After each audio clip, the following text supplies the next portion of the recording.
বলিউডের এক বড় ফ্র্যাঞ্চাইজি ছবিতে শুটিং শেষ, অভিনয় জমে উঠেছিল, কিন্তু হঠাৎই বদলে গেল পরিস্থিতি।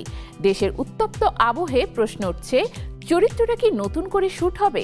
দর্শকদের মধ্যে জল্পনা তুঙ্গে, প্রযোজক পরিচালক এখনো নীরব। সত্যি কি বদলে যাচ্ছে পর্দার সেই চেনা মুখ?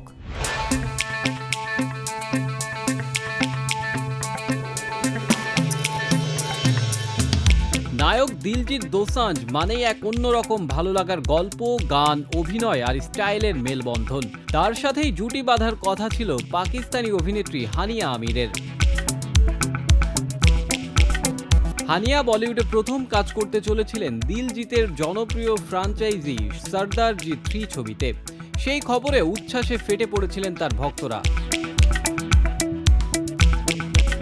বিশেষ করে গত অক্টোবরে লন্ডনের এক কনসার্টে যখন হানিয়া মঞ্চে ওঠেন এবং দিলজিৎ তার জন্য গেয়ে ওঠেন লাভার, সেই মুহূর্তটা ফ্যান গার্ল হানিয়ার জীবনে স্মরণীয় হয়ে থাকে। তখন থেকেই গুঞ্জন ছিল এবার পর্দায়ও একসঙ্গে দেখা যাবে জুটিকে। তবে সেই স্বপ্নে আপাতত ভাটা পড়েছে, কারণ ভারত পাকিস্তানের সম্পর্ক ফের উত্তপ্ত হয়ে উঠেছে পেহেলগামের সাম্প্রতিক জঙ্গি হামলার পর। গত 22 এপ্রিল কাশ্মীরের পেহেলগামে 26 জন পর্যটক জঙ্গি গুলিতে প্রাণ হারান। এর জেরে ভারতে তীব্র প্রতিক্রিয়া দেখা দিয়েছে। ফের একবার পাকিস্তানি শিল্পীদের নিষিদ্ধ ঘোষণা করা হয়েছে ভারতীয় সিনেমা ও বিনোদন জগতে। এর প্রভাব পড়েছে বলিউডেও।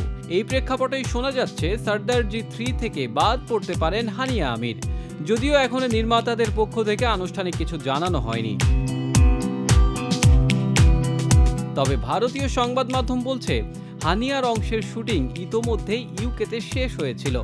এখন নাকি নতুন করে অন্য একজন অভিনেত্রীকে দিয়ে আবার শুটিংয়ের পরিকল্পনা করা হচ্ছে, অর্থাৎ হানিয়ার দৃশ্যগুলো হয়তো আবারও শুট করা হবে। এ নিয়ে সামাজিক মাধ্যমেও চলছে তর্ক বিতর্ক। কেউ বলছেন দুই দেশের রাজনৈতিক দ্বন্দ্বকে শোবিজে টানা ঠিক হয়নি, আবার অনেকেই পাকিস্তানি শিল্পীদের পুরোপুরি বয়কটের পক্ষেই মত দিচ্ছেন। হানিয়ার ভক্তরা অবশ্য এই খবরে হতাশ, কারণ সর্দারজি 3 ছিল তার বলিউডে অভিষেক।